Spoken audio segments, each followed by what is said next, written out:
Welcome everyone to Digital Dragons, the panel about talking about tabletop role-playing games in the online age. I am Scarlet Moth. I am going to be asking the questions for today, as well as maybe adding a few comments here and there. I am an artist and cosplayer, as well as a dice designer at Level Up Dice. But let us introduce our fabulous panelists. First off, to the box that's next to me, it is Kendall. Please introduce yourself and what you do. Hi, I'm Kendall Drury. I play the DM on YouTube's One for All on Deerstalker Pictures channel, and I have DM'd on Level Up Dice as well as for the charity organization Jasper's Game Day. Fantastic. Next up we have Alyssa. Hi, my name is Alyssa Grant, and I'm the Senior Producer and Partnerships Manager at Penny Arcade. I manage Acquisitions Incorporated, the brand, which also means that I produce the C Team. And then on top of that, I play in a podcast called I Speak Giant, based out of Sydney. Yep, that's me. Fantastic. We have Brendan. Hello, Brendan or Brenzies. I play Chelsea on Split the Party on YouTube, soon to be a podcast as well. We also stream on Twitch, as well as participate in community events like Jasper's Game Day as well. We even have a wonderful Geeks React series, which recently did Beauty and the Geek, because one of us was on Beauty and the Geek Australia, which was an experience. Check those out. They're very good. There's something. Actually on it? Yeah? Yeah, he was That's on cool. it. Yeah. We have the insights. Not only was he on it, I'm pretty sure he made the beauties play D&D. Yeah, he did. Yeah. He played D&D with the beauties. Yeah, it was really cool. Yeah, really cool. I need to watch this. Next up we have Burrows. Hi, I'm Burrows. I'm generally around the internet as a Twitch streamer myself, but I am the DM producer and co-owner for the Wisdom Saves, who streams D&D campaigns on Twitch. And I also own an RPG stationery store. I forget to say that. It's relatively new, so please forgive. And launching a Kickstarter soon, I heard. Very true. I'm launching Kraken potion pins. They're very cute, they're very adorable, and I am beyond excited. I cannot wait to Sounds buy cute. all of them, honestly. And last but certainly not least, we have Dave Harmon. Hey, my name's Dave Harmon. I'm a dungeon master for the podcast and Twitch D&D group Dragon Friends. I've also done some other D&Ding around the traps for Wizards of the Coast and Celebration D&D. And yeah, I do a bit of Twitch streaming myself. And I'm currently in lockdown, and I've forgotten how to speak to people, so that's as good as I can do. LGA, baby.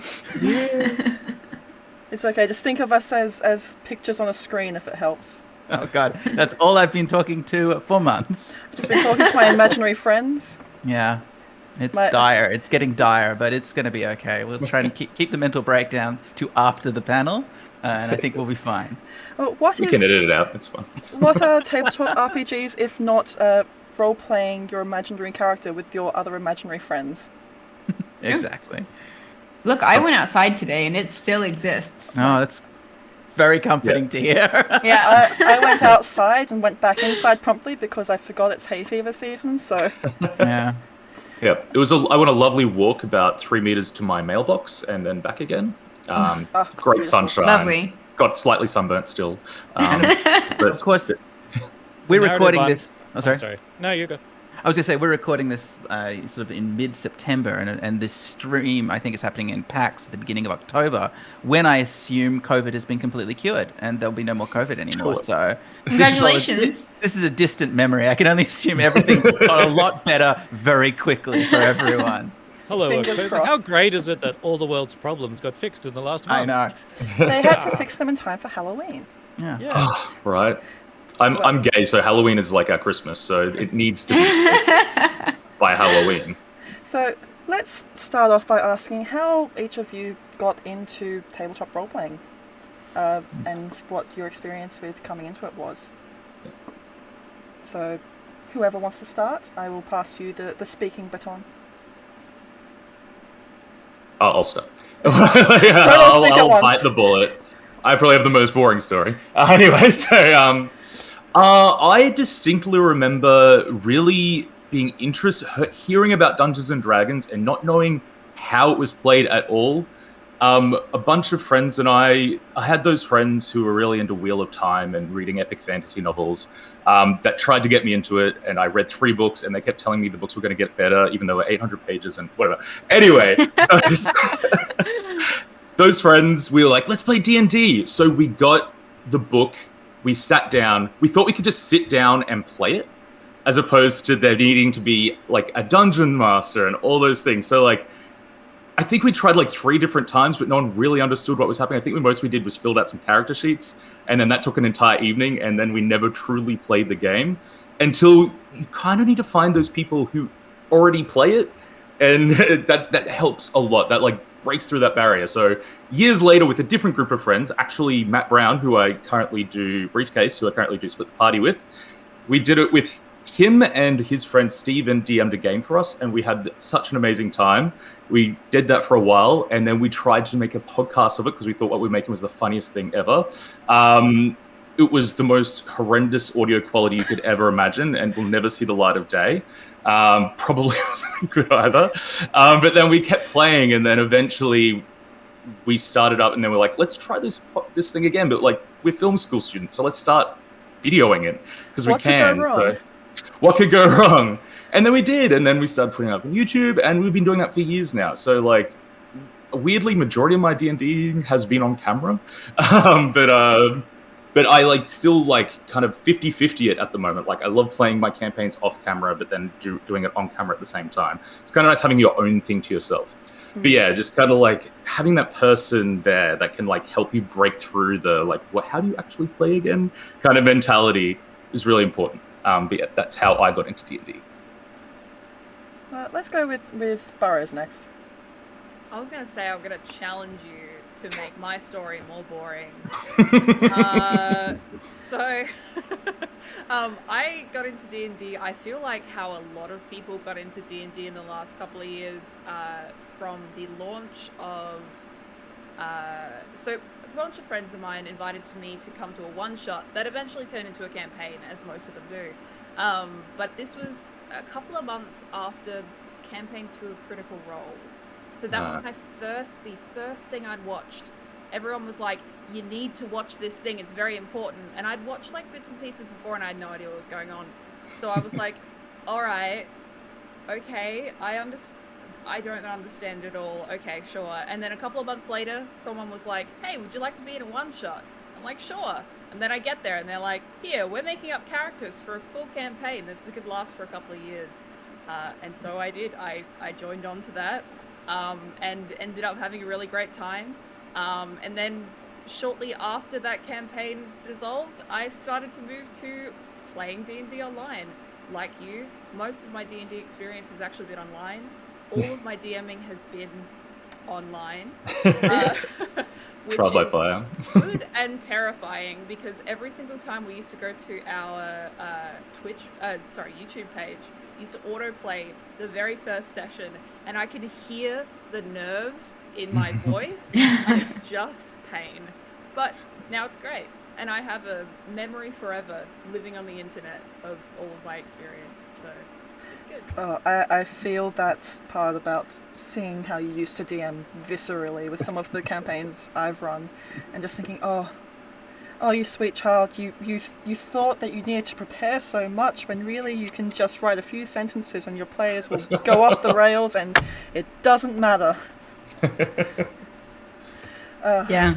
I mean, I would like to say that I don't think either of those stories are boring. I think like, those are pretty like standard ways of getting into it, and I think it's really neat to have people who are relatable to that specific scenario. It's neat that they're pretty much similar, right? They're pretty much the same kind of background. I was just, now that I say, I'm like, what's an exciting way to get into D&D? Someone like kick down your front door and be like, I need you to play D&D right now. Like, it's forced to die at you, and you're like, let's go. I was a prisoner of war, and we needed something to take our mind off the terror. Perfect. Yeah. I mean, I tried getting into D&D when I was still in the middle of high school, so about year 7, year 8.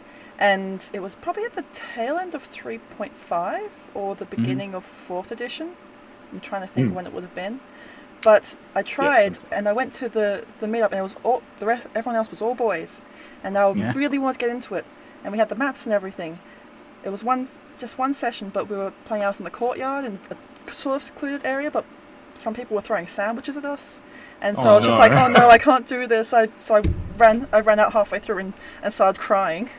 But what a waste of a good sandwich. Exactly. Why would someone... High school. Do you know what was on the sandwich? I think it was Vegemite, so take it or leave it. But then Even more devastating. That's the perfect kind of. That's a platonic ideal of a sandwich. Depends on the butter ratio. You probably didn't have time to check. Yeah, It's true. then years later, I came back to it when I started seeing more stuff happening online with campaigns going up on YouTube or on Twitch. I remember seeing this one called Acquisitions Incorporated, which I was like, oh, this is really interesting. They're playing this game, but it's not all about the maps and stuff. It's about the characters and about just messing around with your friends. And I remember seeing shows like that and some of the ones on the D&D Twitch channel, which inspired me to actually give it another go. And the rest is history because I became obsessed. I guess my entryway was, it sort of started when I was very young. When I was about 9 years old, I had a copy of the second edition Dungeon Master's Guide, which I must have found at like some kind of flea shop sale, and no other books, no concept of what the game was, but I really loved the art of it. And I used to read the rules, and I could understand that it was some kind of game and that I really wanted to play, but had no friends that were at all interested. And it wasn't until I was at uni that I started to play D&D, and I had a group of people that I was playing with regularly, and that was, I think we were playing 3.5 edition in the sort of early 2000s. And also Alyssa, listening to Acquisitions Incorporated, the first 2 seasons of that, because I was very much into webcomics and Penny Arcade and things like that in uni. And we started doing, I had no experience DMing, but I played in a game at uni. I once tried to DM a game for some friends, and we had one session, and it was meant to start at about 6 p.m. Someone was late. It started at about 8:30 without us having had dinner.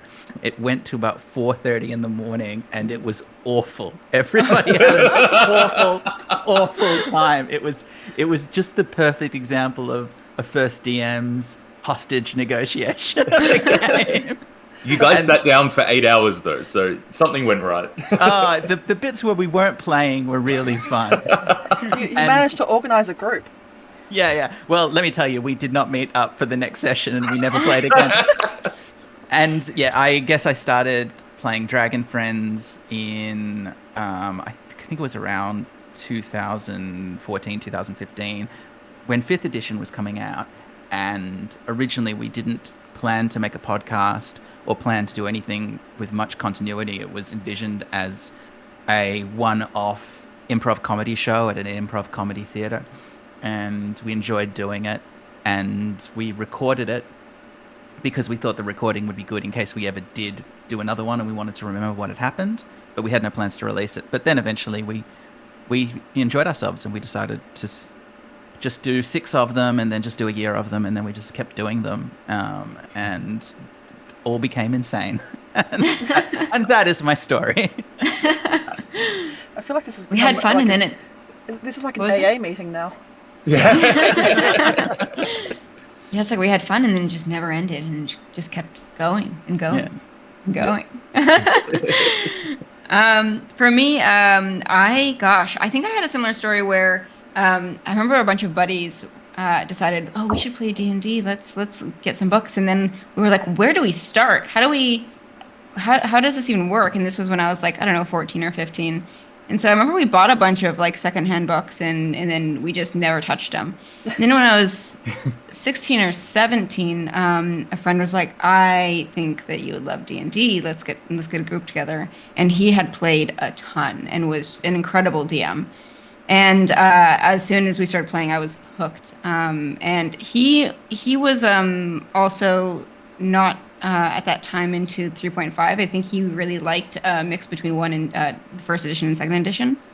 And so played that for a while. And then a bunch of buddies decided to get into 3.5. So we did that. And then I started working at WotC, and then I was in like 5 games a week at that point. And I absolutely loved it, and I loved all the dumb shenanigans we got up to with just like the office games and games with friends. And then I joined Penny Arcade to produce Ack Inc. And it turns out that producing D&D ended up taking over my life as opposed to playing.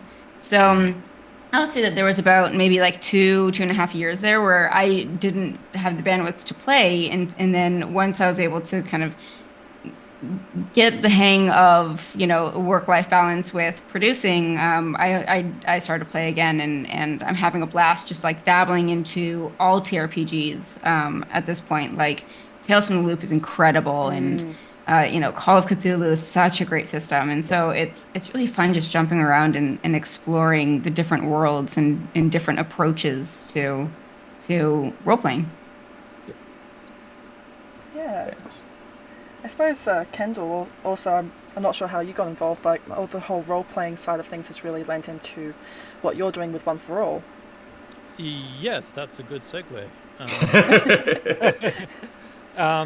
So I got into D&D, well, I was introduced to it when I was at acting school, and we were all having our second year existential breakdown. Oh, yes. And someone in the year above us was like, hey, you guys are nerds, right? Like, yeah. And he's like, well, here's something I do. He was saying D&D. I believe it was actually Pathfinder, but he didn't want to go into describing what the difference was to us. You said, but this getting you book away. says something. He was just like, don't worry about that. So that was our introduction to it, and yeah, it was great. It was just what we needed at that time, and we were at acting school, so we were going as over the top as we could with the characters and learning just how unforgiving the dice are. I think D&D is quite popular in acting schools. I've got some friends who are like NIDA and stuff, and I know of D&D games that are going on there. It's kind of wild. I mean, obviously the connection between performers and improv and D&D is like makes sense. A line basically, but it's interesting to see how pervasive that game has gotten into areas that you would not think is traditionally that variety of nerdy, like theater kid nerdy, but a different type of nerdy. Yeah. I guess I it think would. that really, Yeah. that speaks to the accessibility of 5th edition, I think, as well. I think earlier editions, it would probably take a bit more for, say, the theater kids to get involved. Yeah. Like the simplified method of it, and if you have a good dungeon master who can like help you through it the first time through, then it's just finding its way into all these different niches. It's in comedy too. There's a lot of comedians that play, not just D&D, but Blades in the Dark and Tales from the Loop and games like that. My friend Tom, who tours quite a bit, was talking about how he was in 2 different groups because of comedians in Edinburgh during the Fringe Festival that were keeping their games up all the way through the Fringe Festivals because amazing. They just realized it was a healthier way of socializing rather than the culture of just extreme drinking that otherwise touring lifestyle can do to you. And combine the two. Yeah. Yeah. It was, Last time we were allowed to leave the house, went to an event, and some people were like, you were a DM, that's so cool and stuff. And I was so taken back because these people were lawyers. Oh my god. Like I was talking to them beforehand, like a friend of a friend introduced me. I'm just sort of like, hey, they're like, oh, I'm an associate lawyer at this, and this, and I'm like, good for you. I can't comprehend that world at all. And then they were like, my friend was like, oh, Kendall's a DM. They're like, you're a DM? And I was like, well, it's amazing that there are freelance DMs now that are getting hired to just run games for different groups with people that they don't even know. It's such a neat concept, but DMs are just such a hot commodity. They are. Matt is making a living off of it basically at the moment. He's getting hired he got hired for like a corporate gig that paid a weirdly large amount of money just the other day, like just to run a game as part of like a team building exercise. Yeah. And he does birthday parties and all that stuff. It's great. It's basically like the nerdier version of like the guy who comes up in the Spider-Man outfit, and which George has done before. So we have a whole bunch of different entertainers in our group. And you see all these well-known comedians or musicians or celebrities playing D&D now, because it's not we're well past the era of the Satanic Panic, and even still we're well past the sort of nerd taboo that it used to have, and the stigma against you're playing pretend with your friends. I think we are well past that, and Dave has even played with people like the guys from Auntie Donna, for example, or Montaigne, who represented us at Eurovision this year and was amazing. Yeah. So good. Love you, Montaigne. Love you, Montaigne. Make sure you stream Technicolor on Spotify. Anyone who knows me should know my two passions are tabletop RPGs and Eurovision, so there you go. Both together. Need it now. I'm still planning that one day I'm going to do a Battle of the Bands style, like Faerun Vision one-shot, and it will be amazing. Faerun Vision. We talk about like the pervasiveness of it. I think because I gave Montaigne her first 5th edition player's handbook, I'm pretty sure, and she wanted it partly because she was telling me that she ended up playing D&D at I can't remember which music festival, but I'm pretty sure she was playing it with Suffer MC from Hilltop Hoods, which I find such a funny combination of people, but also, of course, they're both D&D players. It also makes sense in a strange way. I just love that D&D is so accessible to people of all type. Like you think how D&D is being used for therapeutic uses, for just general rehabilitation, for even working with anxiety and depression, and then all the way to celebrities just wanting to play it because it's a good way to bring the ego down and actually being able to get into a role without being concerned about your peers. Yeah. And you don't have to remember your lines, you're just making up on the spot, and it's acting for fun. Yeah, it's just improv, and similar what we were talking about earlier is that people are using it in comedy troupes. There we go, and in school, and it's just like there are so many different uses for this, and really all it is it's a team building exercise. It's collaboration. It's so many things because it's team building, it's improv, it can be problem solving and good for like the more puzzle minded people. Yeah. And it can dispute resolution. Yeah. Yes. Yes, exactly. Yeah. And a great way to actually go through and have these emotional moments, or these moments where you're actually reckoning with something quite serious without actually going through that yourself. There's a layer of separation there. Yeah. It's a fantastic tool being used in so many different ways, and we can really say thank you to it becoming so popular and pervasive online for that, because now it's just a cultural phenomenon. It's having its great renaissance, and we can thank obviously channels like Critical Role, we can thank the McElroy Brothers, Acquisitions Inc., all these different kinds of games which all originated online. For me, it was Perception Check on Hyper RPG with the felted Americans. I do have to bring up a point though. Does anyone else find though, after having played a decent amount of TRPGs, that sometimes video games just don't cut it? Like you walk into a place and you're like, I would really like to talk to this person, but the game won't let me. If this was in a TRPG, I could do that. Like, everyone else felt that just like your perception of video games now is just like, oh. I've become very picky. Yeah. These days, some video games I love and will play to death, but there's a degree of wanting that little bit more. It's interesting as well because D&D, there is that kind of game development. The two sort of we're at the fork of the woods. Fork of the woods, is that an expression? Maybe, who knows? Cool. Let's move on. It is now. Where there is basically these kind of two trains of thought of what video game development should be, and whether we want to be in emergently, procedurally generated worlds of infinite possibility, but sort of, the criticism is kind of drab and boring, or if we want to be in hyper curated worlds where the storytelling is at the forefront. And D&D kind of gets to sit in the middle of that, where Yeah, and just take the best from both of them. Where instead of procedural generation, it's this kind of collaborative generation, where the players and the DM, but also just the vicissitudes of fate and dice are springing the story into weird directions. But you've still got a curatorial voice. If you've got a DM who and players who are understanding the story that they're wanting to tell, the game that they want to play, they're pushing it in that direction. And so, yeah, I totally feel what you're saying in terms of it gives you something that is very hard to get beyond a very short list of excellent video games.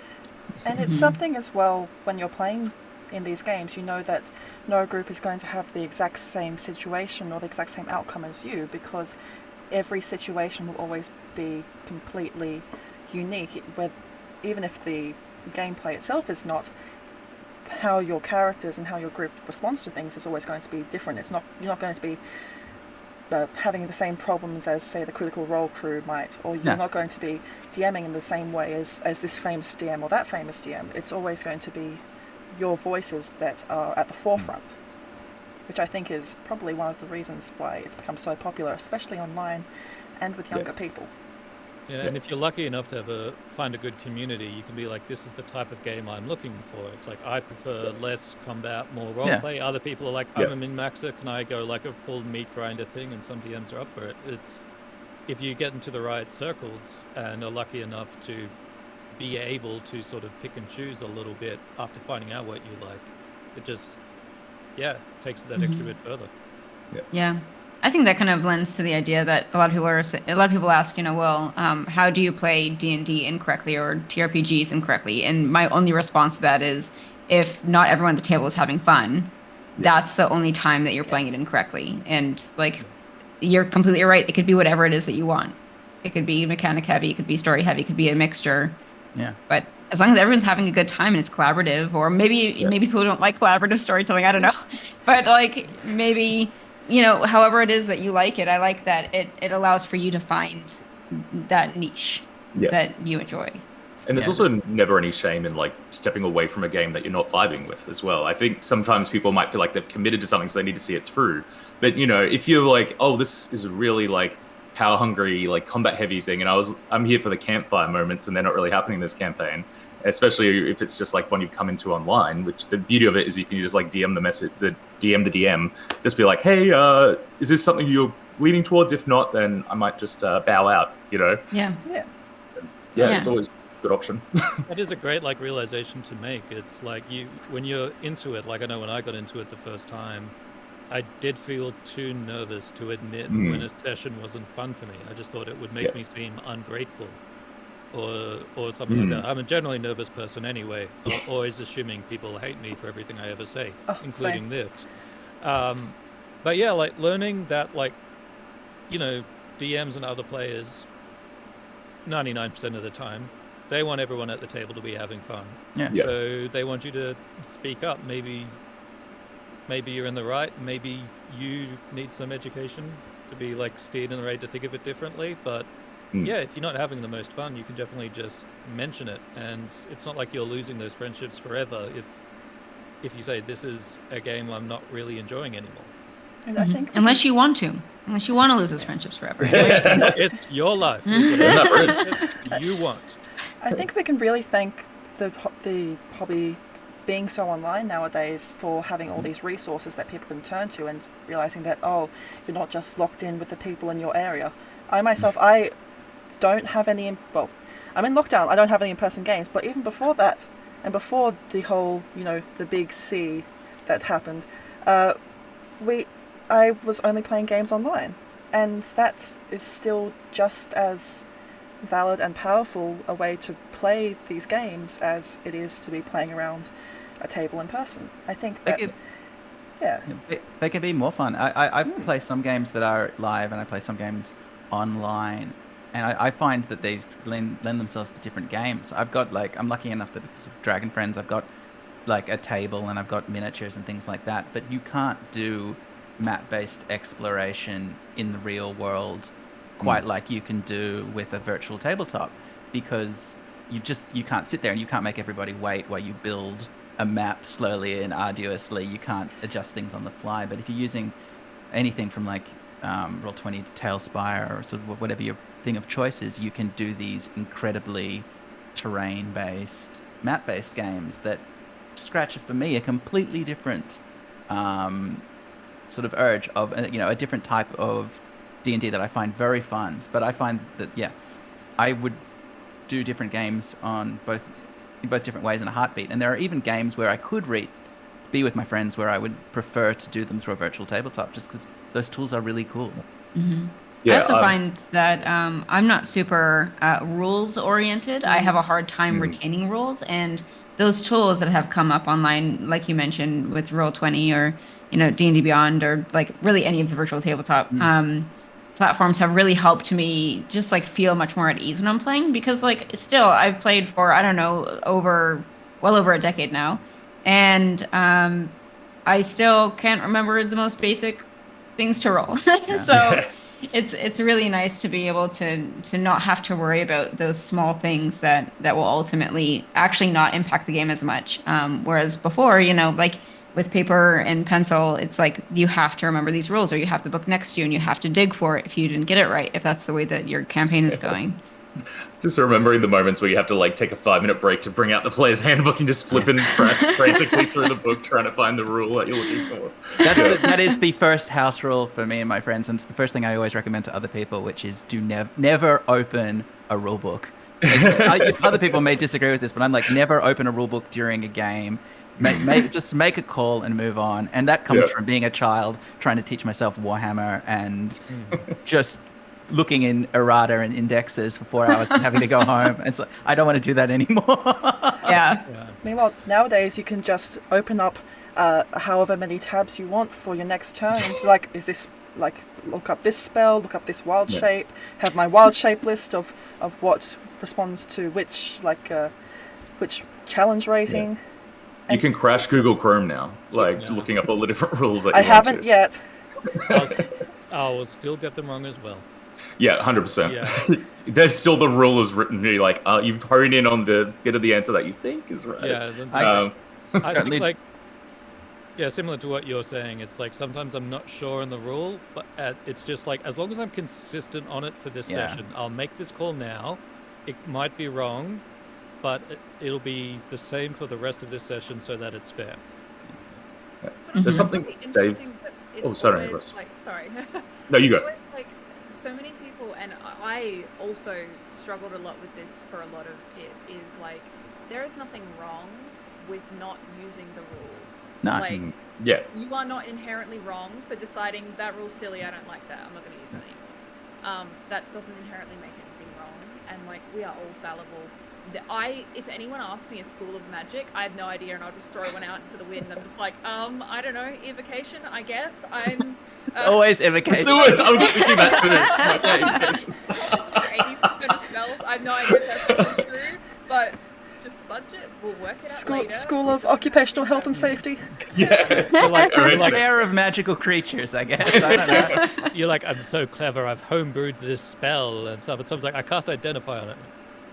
Kind of like Lucky. My trick is, when I don't know the school of magic, is I just put Mancy in front of any word, and what's that? A dog Mancy makes a talking dog? I don't know. Checks out. Mancy. Checks out. Yeah. Papa Mancy. I like that. Papa Mansa is my next character that I'm creating. Yeah. Perfect. I also think it's... Oh, sorry. Go ahead. No, I was just wanted to build on something Dave said earlier about like the cool like online like realms that you can do, like how there's a difference between real world and online. I think is Tailspire. It might be something else. I played a playtest of a game earlier for someone in America. It was this cool, really cool, like World War I, World War II / fantasy setting, and the DM created these really cool map spaces in like a 3D pixel art program that I can't remember the name of. I wish I actually like remember the name of it. I can look it up and we can link it with this video if you want. I'm not sure if it was Tailspire, if that's just an online browser. Tailspire is like it's a Steam. You buy it on Steam. It's a kind of gorgeous 3D virtual tabletop. But yeah, that's the one I think of. I think it's Tailspire. It's like this really gorgeous like 3D pixel sprite kind of design. It's really atmospheric. Adds like a video game. You can let people if they have it as well, control like their pieces on the table. It's kind of like a more that sounds like beautiful. Tailspire. Yeah, it's like a more beautiful tabletop simulator kind of thing, but specifically catered to like tabletop role-playing games, and you can make really cool atmospheric like games in it. And I'm just like, wow, this adds like a really cool element. Like it's some of the most fun I've had playing online, because there was kind of that interactivity as well, as opposed to sometimes it's a little bit of a drawback when it's just the DM that's there kind of like moving a Photoshop token of you around on the screen. Yeah. Sometimes having that kind of like more 3D visual representation of things kind of emulates that moving your mini around kind of feel. That loops back as well to something which I believe Kendall mentioned before about the video games not being adequate enough, but we are seeing more video games actually making like role-playing games, Dungeon Master or Game Master modes, like Divinity Original Sin 2 had that, and the new Kickstarter project, which they released the game recently, Solasta Crown of the Magister, that has a complete Dungeon Makers mode, so that you can actually have your party go through and interact with like traps that you're making. It's like a whole snap-based dungeon making system, and we're seeing more and more of that. And you can even use some of the old tools, like on the Neverwinter Nights original like dungeon maker. Yeah, we have all these digital tools, and it's a shame not to use them, so it's amazing to see people actually going back and using these things. Yeah, I also love just generally the ingenuity that comes out of playing online too, where like a bunch of my buddies will listen to a Spotify playlist, and one person will be the controller of it, and they'll choose songs, whether it's like, funky rock music that like you haven't heard in 30 years, and or if it's like contemporary stuff, they'll play it based on the scenario, it's a situation that's happening in the game. And that's a lot of fun. And then you also have like Sirenscape, and there are like different ways to be immersed in the game, and it's really interesting to hear how everyone does it, whether it's they're catering to their to the medieval fantasy kind of vibe, or adding rock to your game. That being said, you can just have like 5 cameras and all theater of the mind. Like exactly. We could play a game right now. which happens to be one of the favorite ways which I enjoy watching D&D is I love seeing all the props and the maps, but what I love most is just hearing people roll dice and tell a story together and make really stupid decisions in combat.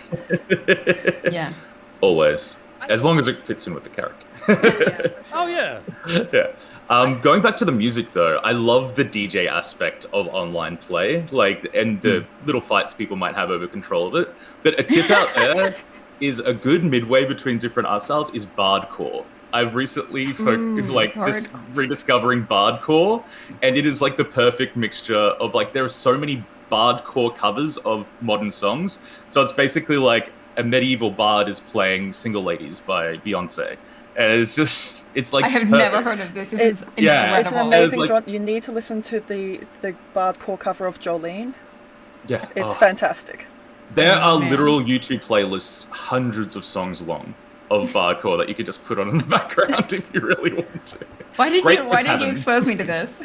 Why? How dare you? We have created a monster. No. I can see it. Burrows, you were going to mention something? Yeah, all I was going to add on to that in a way. One of the things that I find is really great about TRPGs, and especially playing them online, is actually not the session. It's everything leading up to and around the session.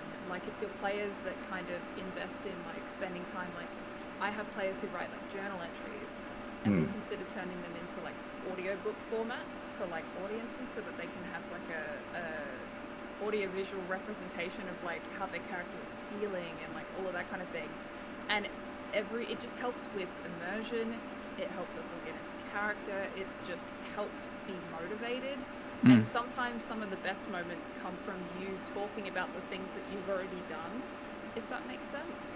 Like, it's not just those 4 hours that you're sitting down to play. It's like those characters have real lives and they exist in our minds outside of these games too.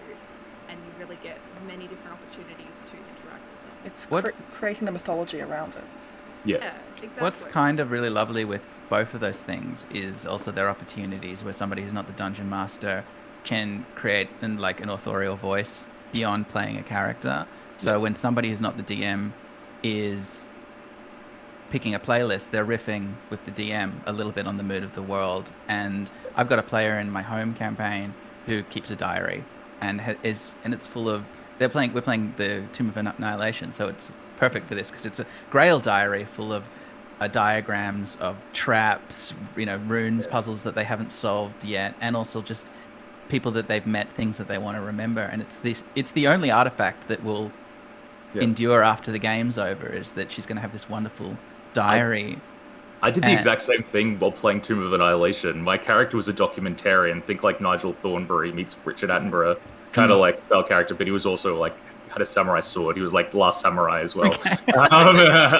Reginald Percival Farthington III. And I'd get extra XP off my DM because I would recap every single session through a diary entry in my documentary journal. And she recaps the sessions now, so I don't do the recap.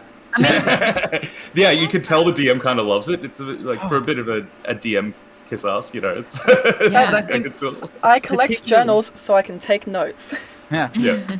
But particularly online, but also even in a real game, when somebody else is creating any kind of content and feeding it back to you beyond the game as a DM, it is so invigorating. And it's because all kind of performance, and DMing is a style of performance. This is it's a backwards and forwards exchange of energy, and that's energy coming back to you. So I get so excited by anything like that. I really want to do the playlist. I've never heard of that, but the idea of curating the music, another player being responsible for that, is such a good idea. And what's great about it is it absolutely will be something that a different type of person to the diary person or anything will gravitate towards. Yeah. I think that's such a great idea. Sorry. Oh, go no, ahead. after you. I think it's also a way to keep your players engaged in interesting ways, because obviously everyone has different attention spans and different ways to engage. I know that some people will just sit and draw and they look absolutely bored, but it turns out that's just the way that they are being a sponge to that information. And so I really like coming up with interesting ways for people to feel as though they're collaborating. And that's something that we explored when we were working on the Ack Inc. book, was how can we turn more people into DMs, or feel like they are almost like sous DMs in a way instead of sous chefs. And so something that we discovered was instead of having the DM take on all of that responsibility to keep track of things, similar to what you were talking about, Dave, you have someone taking the notes of what's actually happening in the game. You have someone who's counting all the coins that they're given, and these are their jobs, and therefore they feel as though they have more of a role in the overall world, and assigning them those roles within the actual world. And so that's something that we found is a lot of people do want to DM. They just don't know where to start. They just don't know how to actually get those responsibilities or how to gain those skills. And so by feeding them that option to be integrated more, I think is really empowering to both the DM and the player often. And these creative activities are a way of empowering the players, but also it's such an interesting way in which people actually commemorate or immortalize these aspects of their characters or their campaigns. Yeah. And we're seeing the creative aspect of tabletop role playing is really exploding, and it's becoming just as important as the game itself. Which I guess brings us on to the next point, is that each of us here has a different way that they are conveying their love for D&D or tabletop in different ways, whether it's producing for a show, making DMing shows, or making stationery or making web series. So if anyone wants to comment on that, then I know that we have quite a few creative minds here. I want to hear from Burrows. I'm really excited to hear about. I want to hear about D&D stationery because, as I said, I hoard art supplies and stationery. That was literally the basis for starting it, though. I was just so I did this time last year roughly. I started doing a bullet journaling for D&D series where I started basically journaling my character's journey, putting him on like my player notes, all that kind of thing. And then I was like, what if I made this more accessible, and I like started dreaming up things along the lines of like easier ways for people to take notes that are literally boiled down to like in a session, what locations you go to, that kind of thing. Very practical things. But also like things as simple as kind of designing vague ideas that you can include in a character journal. And a lot of people like doing character campaign journals and things on their own. Or they're like, hey, some of my players have been like, I want to like catalog the local fauna and flora. I'm like, all right, so I'll like, sit down and design a bunch of like mushrooms and cute little frogs and all of that kind of thing. And it's the kind of stuff that if you really engage with it and you love your characters and things and you just want to have those little tokens and things to take away from the games, is exactly what I'm there to make. It's just things to help you do that. And also help you take notes, because it's hard. It's really hard. That's so neat. It's such a good way to celebrate too, like what you do, to be able to have that physical thing. Kind of what Dave was talking about earlier, like one of the players comes away with this physical object that otherwise everyone has just memories, just really good memories of their games. So it's really neat that you're creating something that people can like tangibly, use too. Yeah, exactly. It's like a physical memory. Exactly, and people can engage with it as much or as little as they like, which is just exactly how D&D works. Some people come there just to play for a week and then they go away and they do their thing and they come back and play again, and some people want more from it. Yeah. It's a tactile thing. I think that like it's probably really great that D&D don't make all of these aftermarket accessories, because it means that it's so customizable everybody's experience, and it creates a great marketplace for people to get into. But I love board games. I have a huge board game collection. That's a very small part of it behind me, and there's a whole nother bookshelf that this is the spillover area. But one of the things that I always love is just like tactile, heavy cardstock, tokens, and I always love in D&D games to have custom coins, custom notes, custom props. It's something I don't get to do very much in podcasts, but in my own games I really, really get into. And so it's always exciting to see more Australian stuff getting. And there's a type of player who you can give them a magical sword and they won't really care, but if you give them a card with a picture of a magical sword and the rules on the back that they can put in the band of their book, they get really more excited, and that's a big part of the game. Or give me a letter, like a handwritten letter. I will cry. I will crumble and I will cry. Like, Made it with some tea leaves. Like, All those tricks. Burn the edges for some reason. Burn the edges, Always burn the edges. That's just... We did that in one of our chapters, but it was based around a dragon, so the singeing made sense. Okay. I think like having something tactile or something to commemorate, because often it's a lot of effort and a lot of emotional investment, especially if you're playing like a really long campaign.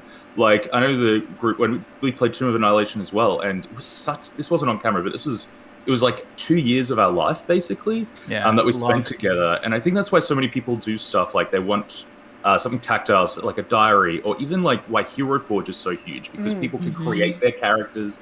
They can get them built. It's an online tool. I think you can even get like the file now, so that you could like take the digital version of it and like insert it into a computer program. I made my character, and she is now. That mini is in a tabletop simulator campaign.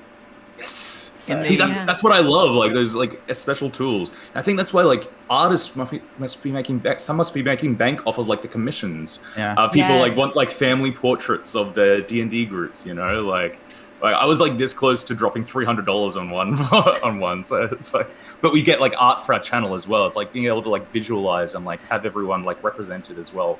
It's like even if it might not be physical, it still kind of deals into that tactile memory, something that's a bit more permanent rather than your own memories. How much money people will spend on dice, for example, and some people might not even use the set for that long, but they might buy sets just for specific characters, and it's something to remember them by.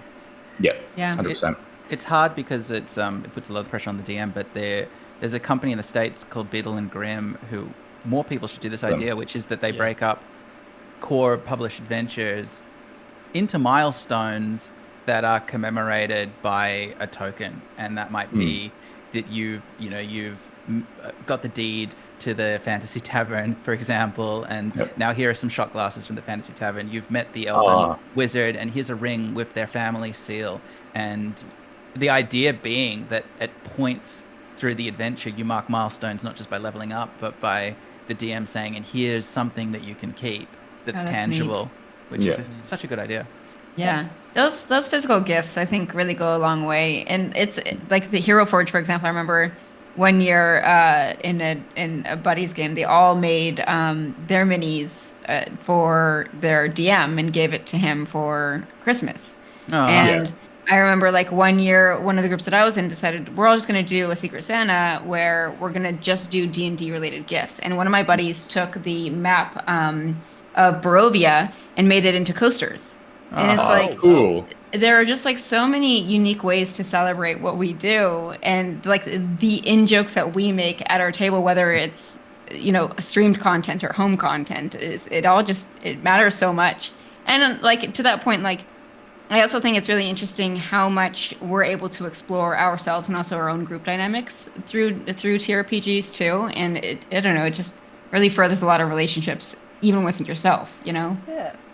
And that's something which I found, and Kendall might be able to talk more about this as well, in One for All, that's a web series, but you're really showing the story of some of the worst behaved players I've ever seen, but these fictional characters, you're displaying these group dynamics which some people can really relate to in their own D&D campaigns. Yeah,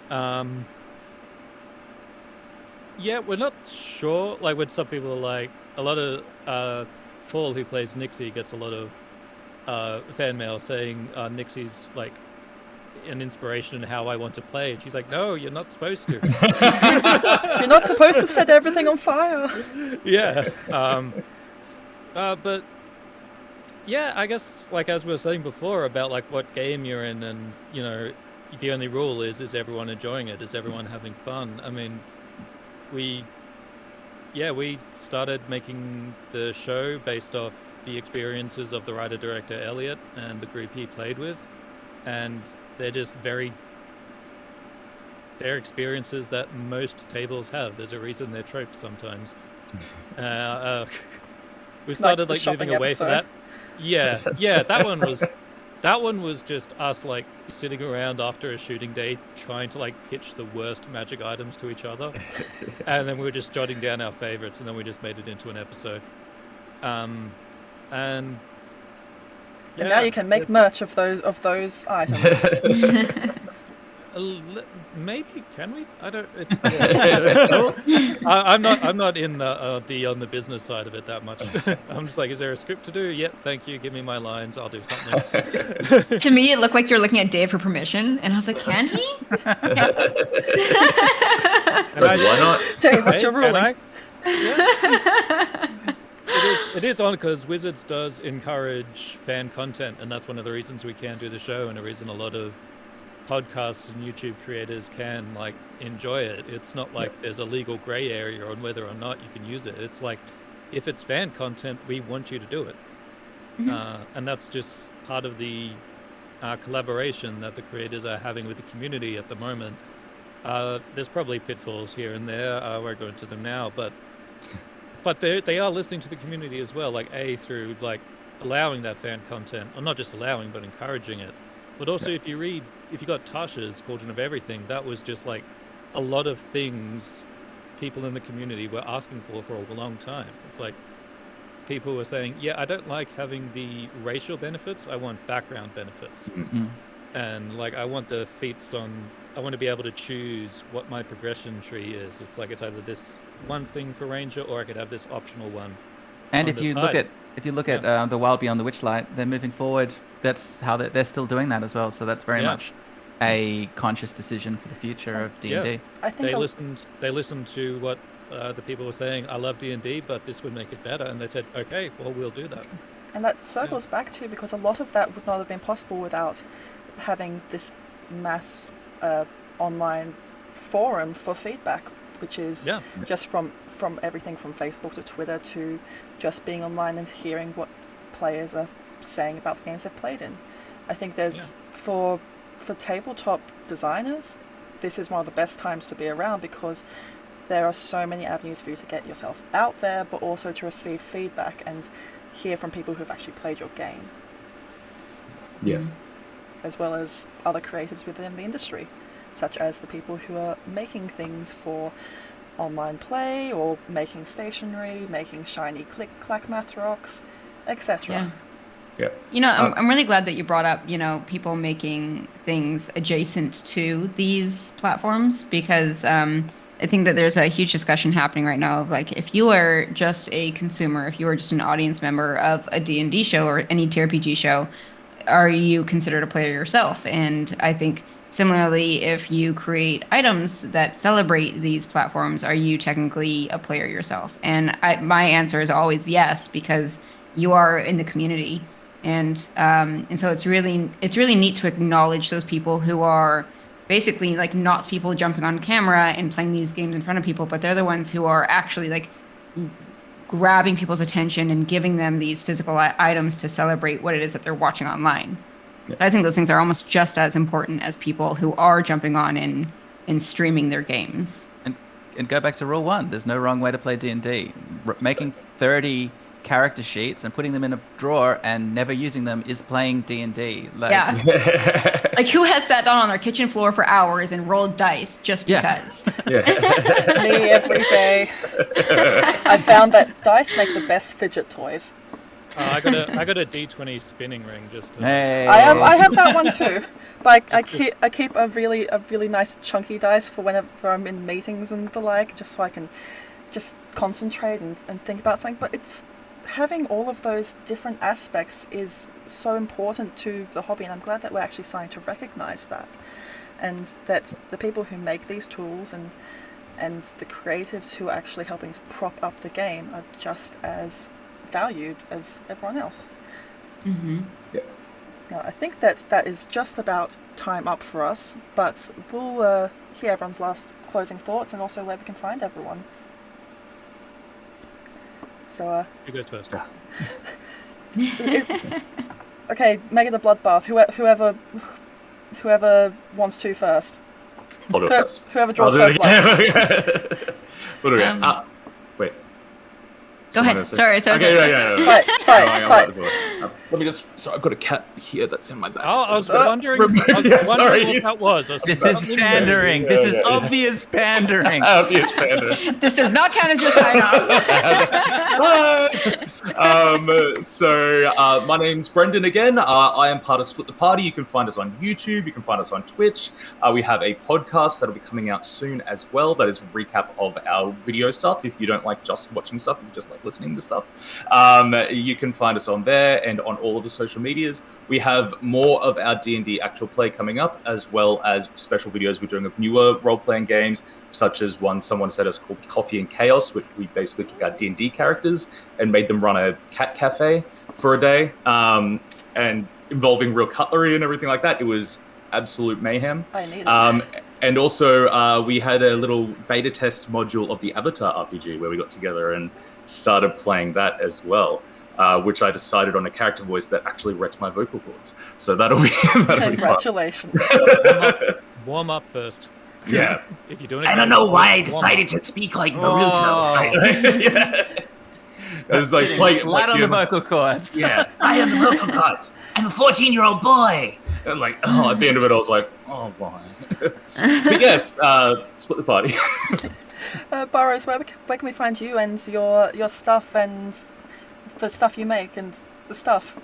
I bring the stuff. That is my role. I'm Burrows. I bring the stuff.